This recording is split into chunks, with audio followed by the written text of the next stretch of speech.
kalian tak payah berkelahi lah dalam bab ini.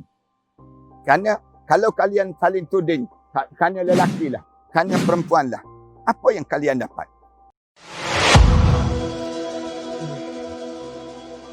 Apa lagi? Apa? Saya tengok ni, Ustaz. Banyak sekarang ni isu. Ustaz tahu tak isu yang hangat sekarang ni apa? Isu apa? Sekarang ni duk bergaduh, berbalah pasal kes rogol, Ustaz. Siapa salah, laki ke perempuan yang salah? Saya baca-baca pun saya naik pening.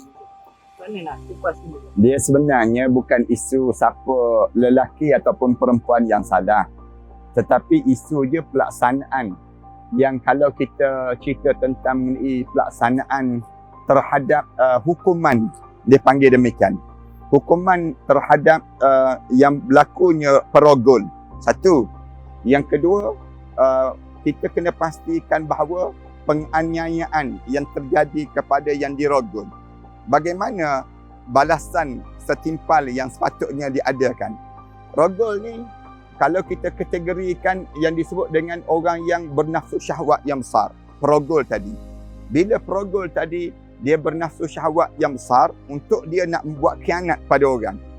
Manakala yang kena rogol, tentulah mereka yang dikhianati, dizalimi. Mereka ini sudah terlepas. Dia panggil, mereka ni tidak ada tanggungjawab. Tetapi yang kena bertanggungjawab ialah siapa? Perogol. Perogol yang kena bertanggungjawab terhadap orang yang dia buat khianat. Yang dipanggil demikian. Siapa yang dikhianati? Yang kena rogol. Yang kena rogol. Dalam isu yang sebegini, kalau kita tanya siapa yang bersalah? Yang bersalah di sudut Allah dah sediakan undang-undang dan peraturan. Bagi sesiapa yang merogol orang, dia kena bersedia untuk hukuman yang sama dengan yang disebut dengan zina. Zina. Kalau dia sudah beristeri, tiba-tiba dia rogol orang, dia kena rejam sampai mati dalam hukuman Islam. Kemudian bagi yang belum beristeri tapi dia merogol orang, dia kena sebat sebanyak 100 kali sebat yang diajar dalam hukuman Islam. Maknanya yang kena rogol, dia bukan bersedia pun untuk dia kena keadaan demikian. Oleh yang demikian, dia dizalimi, dia dikhianati. Bila dia dikhianati, maka kita kena faham bahawa di saat ini, Islam diajar supaya kita membela hak orang yang dikhianati. Membela hak orang yang dikhianati ini. Soal dia sentiasa membuka ruang. Itu dosa dia membuka aurat. Dosa dia yang telah mengiurkan orang, menggairahkan orang. Tetapi tanggungjawab yang ada sekarang, saya nampak di mana tanggungjawab di sudut undang-undang. Pihak pemerintah mesti laksanakan perintah hukuman Islam supaya timbul perasaan di kalangan manusia ni, perasaan pencegahan dalam jiwa mereka. Nakalan minallah. Allah akan timbulkan perasaan tak berani nak buat. Kenapa? Cegahan berlaku. Kerana kesan daripada yang disebut dengan pada manusia ni, tengok orang yang merogol orang, dia kena rejam sampai mati. Kalau dia sudah berkahwin. Maksudnya demikian. Kalau dia belum berkahwin, dia kena sebat sebanyak 100 kali sebat. Manakala yang kena rogol, dia dikhianati.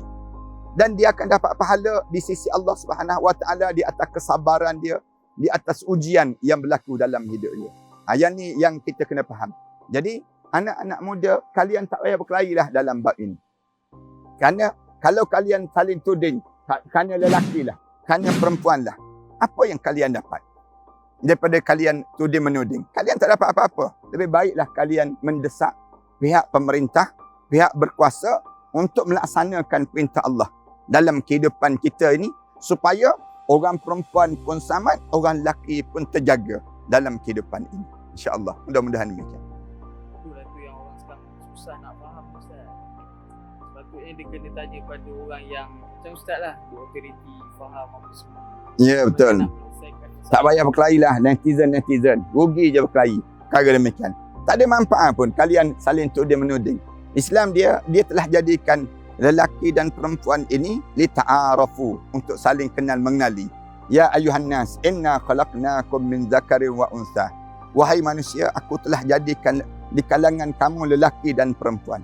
Wa ja'alnakum syu'uban. Aku jadikan kamu ni berbangsa-bangsa. Tujuan apa aku jadikan demikian? Lita'arafu. Tujuan untuk kenal mengenali. Jadi orang lelaki dan orang perempuan, kalian jangan berkelahi, jangan saling tuding menuding. Tetapi orang lelaki dan orang perempuan, kalian kena bertugas untuk apa dia? Sama-sama mentaati perintah Allah. Sama-sama menjauhi larangan Allah. Biar ada di kalangan kita amal ma'ruf nahi mungkar. Lalu, apa yang kita kena lakukan terhadap keadaan yang sebegini? Kita tolonglah orang yang dizalimi. Dan kita tolong juga orang yang sedang menzalimi. Rasulullah sebut demikian. Unsur akhaka zaliman au mazluman. Sahabat-sahabat tanya, ya Rasulullah, kamu suruh kami tolong orang yang zalim dan orang yang kena zalim. Bagaimana ya Rasulullah? Rasulullah sallallahu alaihi wasallam sebut, tolong orang yang kena zalim tu kamu faham. Sahabat-sahabat boleh faham. Tapi menolong orang yang buat zalim, macam mana? Tahan dia. Jangan diteruskan kezaliman yang dilakukan. Jadi, apa dia tahan? Tahan dengan bagaimana? Undang-undang dan peraturan. Cegah orang lelaki. Jangan biarkan si lelaki perogol-perogol ini berluasa dengan apa dia? Perangai-perangai mereka tadi. Sikap mereka yang nafsu buas mereka tadi. Lalu bukalah ruang untuk supaya mereka tidak merogol. Apa dia? Buka ruang untuk perkahwinan. Buka ruang untuk yang disebut dengan keadilan hukuman Islam. Islam dia ada hukuman yang telah ditetapkan. Jadi oleh demikian, inilah hak yang selayaknya dapat kepada mereka-mereka yang merogol tadi. Wallahu a'lam. Jelas padat kan. Kita ada Ya. orang lagi ni Ustaz. Ya, jom. Sambung lagi. Sama. Orang lagi.